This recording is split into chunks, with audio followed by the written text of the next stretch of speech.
درود و عرض ادب خدمت همه شما عزیزان. انگشتر سلطانی ماورایی براتون موجود کردیم،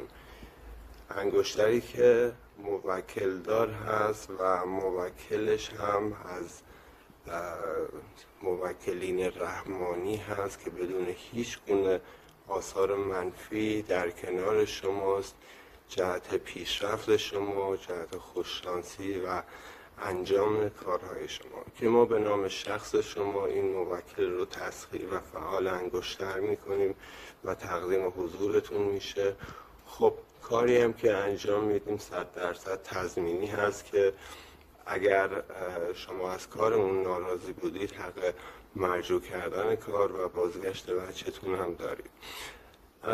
لطفاً اگر هر سوالی راجع به انگشتر دارید و نحوه استفاده از کار و انجام کارها، لطفاً به دایرکت مراجعه کنید و اگر سوالی هم دارید من توی کامنت ها در خدمتتون